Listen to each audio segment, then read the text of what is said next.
तो आइए स्टार्ट करते हैं आज का टॉपिक। आज का जो टॉपिक है हमारा वो है डायबिटीज मेलाइटस। ठीक है, ये डायबिटीज मेलाइटस है क्या? ये जहां पे आप लोग प्रैक्टिस करते होंगे ना, आपके एरिया में इसका भर भर का पेशेंट मिलता होगा। तो आइए हम लोग देखते हैं कि डायबिटीज होता कैसे है। तो आपको दिख रहा होगा बोर्ड पे, डायबिटीज एक ऐसा डिजीज कंडीशन है जिसमें ब्लड में ग्लूकोज का लेवल जो है उसका मात्रा बढ़ जाता है। ठीक है, डायबिटीज में क्या होता है कि सिंपल जो हमारे ब्लड में ग्लूकोज का लेवल है वो नॉर्मल होना चाहिए, वो नॉर्मल से ज्यादा हो जाता है। इसकी वजह से वह पेशेंट जो है वो डायबिटीज से सफर कर जाता है। ठीक है, ये जो ग्लूकोज का लेवल है वो ब्लड में बढ़ता क्यों है? तो देखिए, हमारे बॉडी में एक इंसुलिन है, यहाँ पे लिखा गया है कि डायबिटीज में ग्लूकोज का ज्यादा होने का कारण है इंसुलिन। ठीक है, ये इंसुलिन जो है ये इंसुलिन क्या करता है, जो ब्लड में ग्लूकोज का लेवल है उस ब्लड से ग्लूकोज लेकर के और सेल तक लेके जाता है। और जब इसका प्रोडक्शन कम पड़ जाता है तो ये ग्लूकोज का जो लेवल है वो ब्लड में रह जाता है। तो ये मेन रीजन होता है डायबिटीज होने का। ठीक है, और क्या होता है कि जब हमारे ब्लड में इंसुलिन कम जाता है तो कार्बोहाइड्रेट का मेटाबॉलिज्म सही से नहीं हो पाता है, तो वो हमारे ब्लड में डिपॉजिट होते जाता है और इस कंडीशन में ही हमारा जो ब्लड का शुगर लेवल है, जिसे ग्लूकोज बोल रहा है, वो हाई हो जाता है। ठीक है, इसके वजह से डायबिटीज होते हैं। अब देखिए, थर्ड पॉइंट जो लिखा गया है वो डायबिटीज का जो फास्टिंग का नॉर्मल वैल्यू जो होता है 70 to 100 mg पर DL, इसको नॉर्मल वैल्यू माना गया है फास्टिंग का। वहीं अगर खाने का बाद जो शुगर होता है, जो शक्कर होता है, जिसको पोस्ट पेरेंडियल शुगर लेवल बोलते हैं, जो 140 mg पर DL से अगर ज्यादा हो गया तो वो डायबिटिक कंडीशन कहलाता है, और 140 mg पर DL से कम है तो वो नॉर्मल कहलाएगा। ठीक है, पोस्ट पेरेंडियल यानी खाने के बाद की शक्कर का बात हम लोग कर रहे हैं। अब हम लोग जानेंगे कि डायबिटीज कितने टाइप्स के होते हैं। ठीक है, तो मेनली डायबिटीज जो है वो 2 टाइप्स के होते हैं। मेनली जो होते हैं वो 2 तरीके के होते हैं, 2 टाइप्स के होते हैं। एक होते हैं टाइप 1 डायबिटीज मेलाइटस और दूसरा होते हैं टाइप 2 डायबिटीज मेलाइटस। तो हम लोग इस वीडियो में जानेंगे कि टाइप 1 क्या है, और बाकी इसके अगले पार्ट में हम लोग जानेंगे कि टाइप 2 क्या डायबिटीज क्या होते हैं। ठीक है, तो बात करें टाइप 1 डायबिटीज का, तो इसको इंसुलिन डिपेंडेंट डायबिटीज बोला गया है, क्योंकि इसमें ना इंसुलिन का जो हमारे बॉडी में प्रोडक्शन जो होना चाहिए वो ना के बराबर और ना ही के बराबर, मतलब नहीं होता है। ठीक है, रीजन बहुत सारे हैं, ऐसे कोई ऑथेंटिक रीजन नहीं ढूंढा गया है, लेकिन ऐसा देखा गया कि रीजन बहुत सारे हैं। जब हम लोग कॉज देखेंगे तो वहां पे पढ़ेंगे। तो देखते हैं कि फर्स्ट टाइप क्या होता है। ठीक है, तो बोल रहा है कि पैंक्रियाज का बीटा सेल जो होता है वो एब्सेंस होता है। टाइप 1 डायबिटीज में जो पैंक्रियाज का बीटा सेल है, जो हमारा इंसुलिन को प्रोडक्शन के लिए रिस्पॉन्सिबल है, वो पैंक्रियाज में बीटा सेल ही एब्सेंट होते हैं। और बोला गया है कि जो बीटा सेल है वो सही से काम नहीं करता है, डिसफंक्शन हो जाते हैं, सही से काम नहीं कर पाते हैं, इसकी वजह से प्रोडक्शन उसका बहुत ही कम होता है। उस कंडीशन में हमारे ब्लड में शुगर लेवल बढ़ते जाता है, ग्लूकोज का लेवल बढ़ते जाता है। ठीक है, टाइप 1 जो है, टाइप 1 मेनली चाइल्ड में होते हैं। ठीक है, कम एज वाले पेशेंट में टाइप 1 डायबिटीज ज्यादा होते हैं। ठीक है, और यंग एज पेशेंट में भी आपको टाइप 1 डायबिटीज देखने के लिए मिलेगा। टाइप 1 डायबिटीज चाइल्ड में क्यों? क्योंकि क्या हो रहा है कि ये चाइल्ड में क्या हो रहा है, टाइप 1 जो मिलेगा वो बीटा सेल ना उसमें है ही नहीं, और है भी तो उसमें कोई ऐसा एबनॉर्मलिटी आ गया है जिसके वजह से क्या हो रहा है, वो सफिशिएंट मात्रा में इंसुलिन नहीं निकाल रहा है। ठीक है, तो ये मेनली जो आपका देखा जाएगा टाइप 1 वो चाइल्ड में और यंग एज पेशेंट में देखा जाएगा, यानी बिलो 30 और बिलो 35 में। ठीक है, तो आइए थोड़ा समझते हैं। यहाँ पे देख रहा होगा एक फिगर आपको दिख रहा है, ये इमेज जो दिख रहा है ये पैंक्रियाज का है। यही जो पैंक्रियाज है, पैंक्रियाज क्या है, ये हमारे ग्लैंड है। ठीक है, ये पैंक्रियाज है, इसमें 2 तरीके के सेल पाए जाते हैं। ठीक है, एक बीटा सेल और एक अल्फा सेल। अगर मान लीजिए जाए ये बना दिया मैंने, तो इसको बोला मैंने अल्फा सेल। ठीक है, अल्फा सेल। ठीक है, तो यहां जो डायबिटीज वाले में जो ओवरऑल जिसका फंक्शन होता है वो होता है बीटा सेल का। ठीक है, क्योंकि बीटा सेल है वो इंसुलिन को सिक्रेट करता है। ठीक है, ये इंसुलिन को सिक्रेट करवाता है। ठीक है, और ये इंसुलिन क्या होता है, ये इंसुलिन जो है हमारे ब्लड में जो ग्लूकोज है इसको कैरी करके और सेल तक लेके जाता है। ठीक है, सेल तक लेके जाता है। इस तरीके से जो ग्लूकोज का लेवल है वो ब्लड से सेल तक जाता है, तो मेटाबोलाइज होते रहता है। जब ये इंसुलिन कम पड़ जाता है तो ये जो ग्लूकोज है ब्लड में, इसको ये सही से नहीं कैरी कर पाता है सेल तक। इस कंडीशन में ये जो ग्लूकोज है इसका मात्रा ब्लड में, इसका जो मात्रा होता है वो ब्लड में ज्यादा हो जाता है, ठीक है, ज्यादा हो जाता है। इस कंडीशन से ही हमारा डायबिटीज होता है। तो ये था ओवरऑल जो मैकेनिज्म है बीटा सेल पैंक्रियाज कैसे अपना रोल प्ले करता है उसके बारे में। अब हम लोग देखेंगे टाइप 1 डायबिटीज का कॉज, ठीक है। तो पहला कॉज है क्या, जेनेटिक कारण, ठीक है। तो जेनेटिक कारण क्या है कि अगर किसी फैमिली हिस्ट्री में आपका किसी भी पेशेंट का फैमिली हिस्ट्री अगर टाइप 1 डायबिटीज पहले है तो ज्यादा चांसेस है टाइप 1 डायबिटीज होने का। दूसरा है बीटा सेल का ऑटो इम्यून डिसफंक्शन। कहने का मतलब है कि बीटा सेल का ऑटो इम्यून डिसफंक्शन का मतलब है कि जो बीटा सेल होते हैं वो किसी भी तरीके से वो उनमें एबनॉर्मेलिटी आता है और उस एबनॉर्मेलिटी के कारण अपने ही सेल को डैमेज करने लगते हैं। जैसे देखिएगा ये डायग्राम, मान लीजिए ये है पैनक्रियाज, ठीक है, ये है क्या, पैनक्रियाज, ठीक है, ये पैनक्रियाज है और मान लीजिए ये बीटा सेल। इसमें कुछ ऐसा एबनॉर्मेलिटी आ गया, ये एबनॉर्मेलिटी, ये है एबनॉर्मेलिटी। अब ये एबनॉर्मेलिटी के कारण ये अपने ही सेल को डैमेज करने लगा। ये जो नॉर्मल सेल थे उसको डैमेज करने लगा। इसके वजह से बीटा सेल जो थे वो डैमेज कर गए और इंसुलिन का जो लेवल था वो कम गया, मतलब ना के बराबर खत्म हो गया। तो इस कारण से भी टाइप 1 डायबिटीज होते हैं। तो ये होता है ऑटोइम्यून। नेक्स्ट है वायरल इन्फेक्शन, ठीक है। वायरल इन्फेक्शन में क्या है कि हमारा जो पैनक्रियाज है, पैनक्रियाज का बीटा सेल पे कोई भी पैथोजिन वह चीज होते हैं, वह एजेंट होते हैं जो हमारे शरीर के अंदर जाए और बीमारी को पैदा करे, डिजीज को पैदा करे, तो वो होते हैं पैथोजिन। तो कोई वायरस हमारे अंदर गया, पैथोजिन गया और वो बीटा सेल जो था, ये बीटा सेल जो आपको दिख रहा है, ये बीटा जो सेल था, इस पे पैथोजिन जो वायरस था, ये मान लीजिए ये वायरस था, इस पे एक्ट करके और इसको क्या कर दिया, एबनॉर्मल कर दिया, ठीक है, एबनॉर्मल कर दिया। अब ये क्या कर दिया, ये इंसुलिन का जो सिक्रेट कर रहा था, इंसुलिन जो निकाल रहा था, वो इंसुलिन निकालना बंद कर दिया, ठीक है। तो इस कारण क्या हो गया, या इंसुलिन बहुत ही कम निकाला। तो इस वजह से क्या होता है कि टाइप 1 डायबिटीज होने का चांसेस ज्यादा रहता है। तो यही 3 कारण थे, एक जेनेटिक, दूसरा बीटा सेल का ऑटो इम्यून डिसफंक्शन और तीसरा वायरल इन्फेक्शन। अब हम लोग देखेंगे क्या, सिम्टम, टाइप 1 डायबिटीज का सिम्टम क्या होता है, ठीक है। तो सिम्टम में देखिएगा पहला सिम्टम जो है एक्सेसिव थ्रस्ट, ठीक है। क्या होता है कि पानी ज्यादा पीने की इच्छा बढ़ जाना, ठीक है, मतलब प्यास बार बार लगना। पेशेंट जो आएगा आपके पास कंप्लेन करेगा कि बहुत ज्यादा प्यास लग रहा है, ठीक है। तो ये एक लक्षण होता है टाइप 1 डायबिटीज का। दूसरा है एक्सेसिव हंगर, भूख भी ज्यादा लगता है क्योंकि ग्लूकोज लेवल ज्यादा होता है, ठीक है। तो वो वहां पे क्या होता है, ग्लूकोज लेवल ज्यादा होने के कारण और भूख की इच्छा बढ़ जाती है, ठीक है, बॉडी और डिमांड करने लगता है क्योंकि बॉडी फिर उस एडिक्शन में हो जाता है कि उसको और चाहिए, ठीक है। तो उस कंडीशन से भूख भी ज्यादा बढ़ने लगते हैं।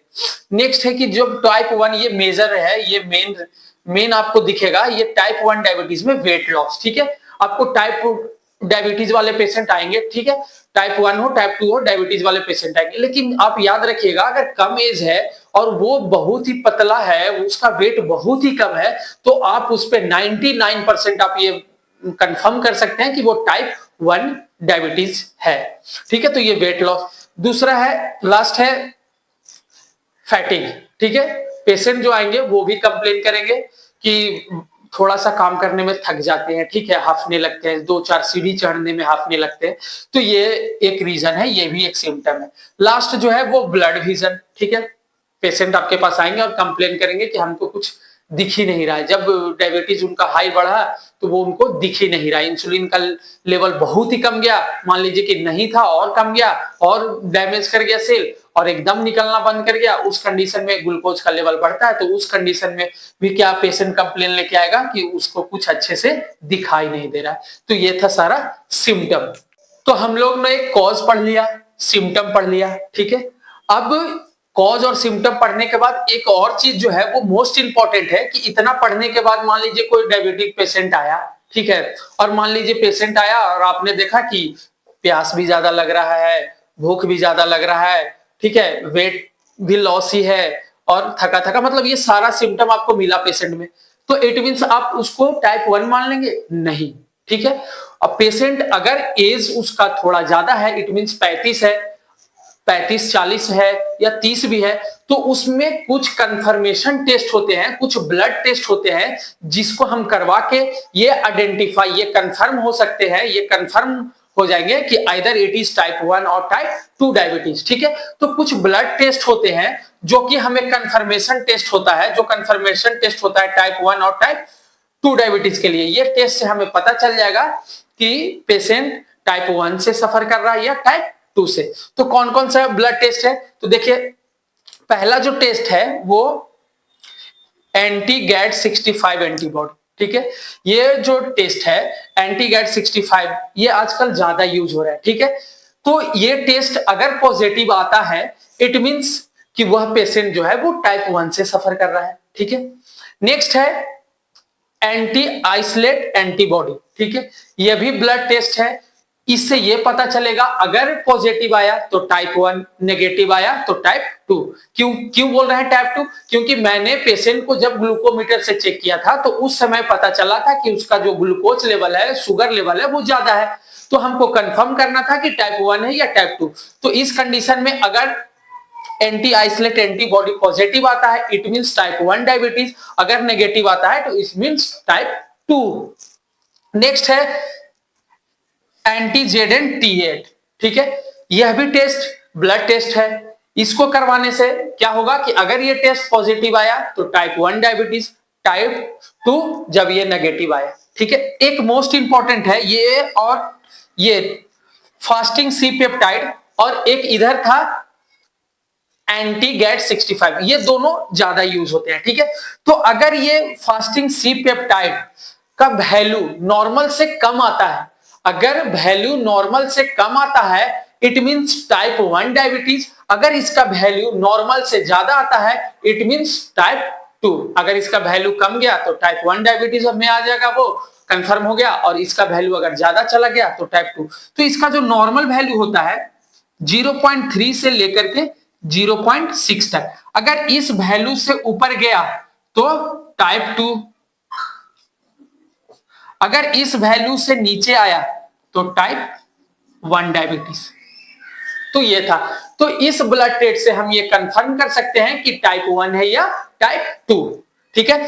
तो अब देखिए, इतना 4 ब्लड टेस्ट आप लोग ने पढ़ा, तो जरूरी नहीं है कि ये 4 करवा लेना है, ऐसा नहीं होता है, ठीक है। आप इनमें से कोई करवा लें और उससे आइडेंटिफाई हो जाएगा कि टाइप 1 है या टाइप 2। लेकिन मोस्ट प्रोबेबली जो आजकल ज्यादा यूज हो रहे हैं वो एंटी गैट 65 और एक फास्टिंग सी पेप्टाइड।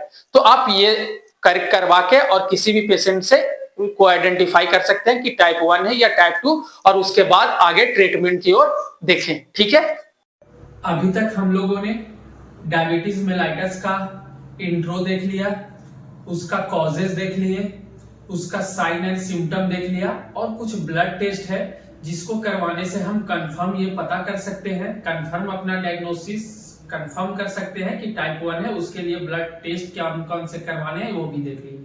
अब हम लोग आते हैं ट्रीटमेंट पे, ठीक है। तो जैसा कि हम लोग जानते हैं कि टाइप 1 डायबिटीज इंसुलिन डिपेंडेंट होता है। इसमें इंसुलिन का मात्रा बॉडी में बहुत ही कम होता है और ना के बराबर होता है। तो क्यों होता है? क्योंकि पैनक्रियाज का जो बीटा सेल है वो डैमेज हो जाता है, ऑटो इम्यून डिसफंक्शन हो जाता है, अपने सेल को ही मारने लगता है। इस कंडीशन में इंसुलिन नहीं निकल पाता है, ठीक है। तो इसमें जब ट्रीटमेंट का बात किया करते हैं, तो ट्रीटमेंट जो होता है टाइप 1 डायबिटीज में, इसमें कोई भी एंटी डायबिटिक जो मेडिसिन जो ओरली हम लोग नहीं देते हैं, ठीक है। इसमें कोई ओरल एंटी डायबिटिक मेडिसिन काम नहीं करती है। इसमें सिर्फ और सिर्फ इंसुलिन काम करता है, ओनली इंसुलिन। क्या काम करता है?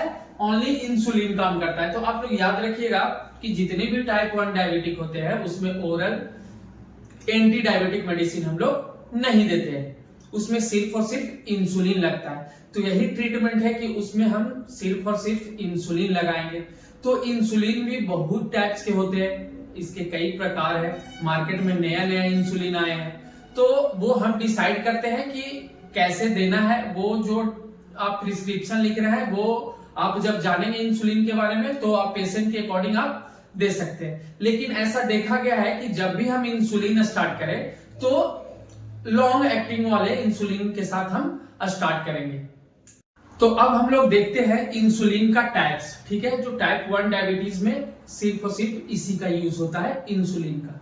तो देखिए टाइप्स ऑफ इंसुलिन में पहला जो है रैपिड एक्टिंग इंसुलिन है, ठीक है। यह इंसुलिन क्या है कि ये तुरंत अपना एक्शन को शो करेगा और अपना जो इफेक्ट रहा है उसको खत्म कर देगा, ठीक है। दूसरा है short acting insulin.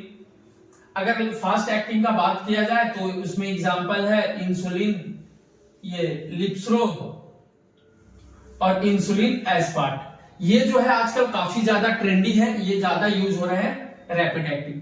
Short acting भी काफी ज्यादा, ये आप लोग अगर प्रैक्टिस करते हैं तो ये आप लोग को पता होगा रेगुलर इंसुलिन जो शॉर्ट एक्टिंग मतलब थोड़ा सा ज्यादा देर तक ये अपना एक्शन को रखता है इन कंपेरिजन रैपिड एक्टिंग के तुलना में, ठीक है।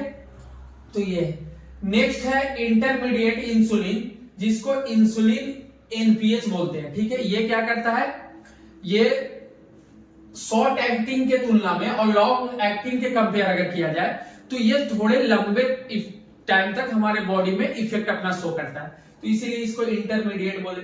लॉन्ग एक्टिंग होता है जो लगभग 20 से 24 घंटे तक हमारे शरीर में धीरे धीरे धीरे धीरे काम करते रहता है, रिलीज होते रहता है और ग्लूकोज का लेवल को मेंटेन रखता है। तो ये टाइप्स ऑफ, अभी और भी एक नए आए हैं प्रीमिक्स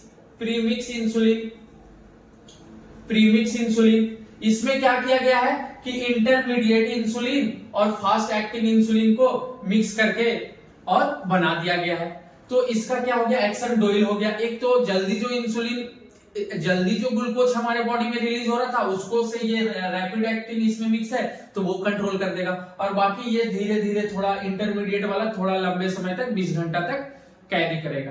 तो ये था इंसुलिन का काम। हम लोग एक चार्ट से समझेंगे कि क्या होता है। जैसा कि देखिए यहाँ पे दिख रहा होगा आपको, यहाँ पे देखिए ये क्या है, यहाँ पे दिखाया गया है जो रेड लाइन है वो रैपिड एक्टिंग को शो कर रहा है, रैपिड एक्टिंग को। तो देखिए ये क्या होगा कि बस ये रिलीज किया और तुरंत अपना एक्शन को खत्म कर दिया। इसका जो एक्शन स्टार्ट होगा 5 से 10 मिनट में एक्शन इसका स्टार्ट हो जाएगा और पीक आएगा वही 30 से 90 मिनट में इसका पीक वैल्यू आएगा, पीक वैल्यू ये आया और फिर धीरे धीरे 2 घंटे में बॉडी से बाहर हो जाएगा। नेक्स्ट है रेगुलर और शॉर्ट एक्टिंग। ये जो है ये हमारे बॉडी में रिलीज हुआ, ये धीरे धीरे रिलीज हुआ, ये 30 मिनट से 1 घंटा के बीच में ये अपना एक्शन शो करता है और पीक वैल्यू 2 से 5 घंटे तक जाते हैं और धीरे धीरे 6 घंटे में ये बॉडी से निकल जाते हैं। तो ये था short acting and regular insulin जिसको बोल रहे थे, ठीक है। नेक्स्ट है अगर देखा जाए तो इंटरमीडिएट जिसको इंसुलिन एनपीएच बोलते हैं, ठीक है। तो ये देखिए क्या किया है कि ये अपना एक्शन को स्टार्ट किया कितने देर में, 1 से 2 घंटा में अपना एक्शन स्टार्ट करता है और 4 से 12 घंटे तक ये रहता है, ठीक है। ये पीक एक्शन इसका 4 से 12 घंटे में आते हैं, ठीक है। और ये बॉडी से बाहर धीरे धीरे करके 22 आवर तक 20 से 22 आवर में निकल जाते हैं। तो ये था इंटरमीडिएट एक्टिंग। लॉन्ग एक्टिंग का बात किया जाए तो ये जो लॉन्ग एक्टिंग है ये धीरे धीरे रिलीज होगा और ये 22 से 24 घंटे तक हमारे बॉडी में रहेगा, ठीक है। इसका अगर पीक स्टार्ट, इसका जो वर्किंग आवर है मतलब ये हमारे बॉडी पे इफेक्ट जो शो करेगा 1 से 2 घंटे में, और ये पीक वैल्यू इसका नहीं होता है क्योंकि ये धीरे धीरे, देखिए आप ग्राफ से ही पता चल रहा होगा कि ये धीरे धीरे रिलीज हो रहा है, ठीक है। तो ये 22 से 24 आवर रहते हैं हमारे बॉडी में। तो ये था इंसुलिन और इसका काम क्या है, ये हमारे ग्लूकोज को लेवल को मेंटेन करता है हमारे बॉडी में। जैसा कि मैंने बताया था कि ये जो इंसुलिन है ये क्या करता है, हमारे ब्लड में जो ग्लूकोज है इसको ये इंसुलिन लेके और सेल तक लेके जाता है, ठीक है। सेल में कहा तो फैट सेल जो हमारे बॉडी में है वहां पे लेके जाता है। तो ये क्या करता है, ये हमारे ब्लड में जो ग्लूकोज जो आ रहे थे वो क्या कर रहा है, इसको कैरी करके और सेल तक लेके जाता है। तो इस तरीके से जो ब्लड में ये ग्लूकोज था उसको कम करता है। तो ये इंसुलिन हम लोग बाहर से ही इंजेक्ट कर देते हैं बॉडी में, क्योंकि जो टाइप 1 डायबिटिक वाले पेशेंट जो होते हैं जिसमें बीटा सेल ही काम नहीं करता है, जब बीटा सेल काम करेगा तभी तो इंसुलिन बनेगा, उसमें बीटा सेल काम ही नहीं करता है तो इंसुलिन नहीं बनता है, और इंसुलिन नहीं बनेगा तो ग्लूकोज का ट्रांसपोर्टेशन सेल तक नहीं होगा, तो वो ब्लड में डिपॉजिट होते जाएगा। और फिर इस कंडीशन, अगर यही कंडीशन रहा तो वो पेशेंट डायबिटिक हो जाएगा और काफी ज्यादा कॉम्प्लिकेशन आ जाएंगे। ठीक है, डायबिटीज आने का मतलब है शरीर में बहुत सारे कॉम्प्लिकेशन आना, हार्ट डिजीज आना ही आना। ठीक है, तो इस तरीके से इंसुलिन वर्क करता है। ठीक है, तो आइए समझते हैं कि इंसुलिन जो है उसका डोज हम कैसे सेट करेंगे। ठीक है, तो देखिए डोज जब भी इंसुलिन का हमें स्टार्ट करना हो तो कोशिश ये करना हो कि लॉन्ग एक्टिंग से स्टार्ट करें, मतलब 24 घंटे जो रिलीज करवाए इंसुलिन और वो ग्लूकोज को मेंटेन करे वैसा स्टार्ट करें। तो हम फर्स्ट जब भी इंसुलिन स्टार्ट करें तो लॉन्ग एक्टिंग से स्टार्ट करें कि एटलीस्ट 24 आवर वो इंसुलिन रिलीज करे और ग्लूकोज लेवल को मेंटेन करे। ऐसा इसलिए क्योंकि अगर हम शॉर्ट एक्टिंग और रैपिड एक्टिंग यूज करते हैं तो उसमें क्या होगा कि हमें बार बार इंसुलिन लगाना होगा, इंसुलिन का इंजेक्शन लगाना होगा। तो उस कंडीशन में हाइपोग्लाइसेमी का चांसेस ज्यादा हो सकता है, मतलब पेशेंट हाइपोग्लाइसेमिया में जा सकता है। तो उससे बचने के लिए हमें लॉन्ग एक्टिंग का यूज करना चाहिए। दूसरा है कि जो इंसुलिन का डोज होता है वो जब भी हमें स्टार्ट करना चाहिए जो होता है वो 0.1 से लेकर के 0.2 सॉरी 2 यूनिट पर केजी पर डे के हिसाब से हमें इंसुलिन स्टार्ट करना चाहिए। नेक्स्ट है कि जब भी हमें इंसुलिन देना है तो ट्राई करें कि हम फिक्स टाइम पे दें। अगर हम रात में 10 बजे स्टार्ट करते हैं तो नेक्स्ट डे भी 10 बजे रात में दें, ये नहीं कि वो 8 बजे कभी 7 बजे। तो ऐसे क्या होगा कि आपको रेशियो जो होगा, वो जो इंसुलिन रिलीज कर रहा था वो सही से नहीं हो पाएगा, मतलब कभी ज्यादा हो जाएगा कभी कम हो जाएगा। ठीक है, तो इसलिए जब भी हमें ट्राई करें, कोशिश करें कि इंसुलिन जब भी दे तो फिक्स टाइम पे दे। दूसरा है कि अगर डोज जब भी बढ़ाना हो, मान लीजिए कि कोई भी डोज चला रहे थे इंसुलिन का, उससे डायबिटीज उसका कंट्रोल नहीं हो रहा है, तो उस कंडीशन में क्या है कि हमें इंसुलिन का डोज बढ़ाना है। तो इंसुलिन का जब भी डोज बढ़ाएं तो उसका सबसे पहले एक फास्ट शुगर लेवल देख ले। ठीक है, उसके हिसाब से ही आप इंसुलिन का डोज सेट करें। ठीक है, ना कि पोस्ट पेरेंडियल खाने के बाद वाले शक्कर के।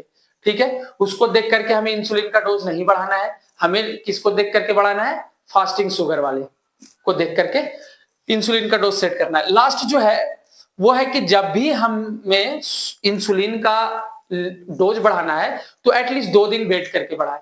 ऐसा क्यों? क्योंकि अगर हम मान लीजिए कि आज हम लॉन्ग एक्टिंग इंसुलिन दिए, शाम का पेशेंट आ गया या कल आ गया और बोला कि नहीं मेरा ये डायबिटीज नहीं कमा, आपने ग्लूकोमीटर से चेक किया, आपने देखा तो उसका शुगर लेवल बढ़ा था, तो ये नहीं कि तुरंत मतलब उसी दिन 1 यूनिट और बढ़ा दी, नहीं ऐसा नहीं करना है, क्योंकि हमने लॉन्ग एक्टिंग दे रखा था तो उसको थोड़ा समय चाहिए। ठीक है, तो उस कंडीशन में एटलीस्ट 2 दिन का गैप हो जब भी हमें डोज बढ़ाना हो। तो ये चीज का आप लोग ध्यान रखिएगा। तो टाइप 1 डायबिटीज यहीं पे खत्म होता है। उम्मीद करता हूं कि आप लोग को समझ में आया होगा। इंट्रो से लेकर के ट्रीटमेंट तक का एक चीज मैंने बताया। अगर आपको समझ में आया है तो हमारा यूट्यूब चैनल मेडिकल ज्ञान को सब्सक्राइब करें और बेल आइकन को प्रेस करें ताकि मेरा एक वीडियो का नोटिफिकेशन आप तक पहुंच जाए। Thank you.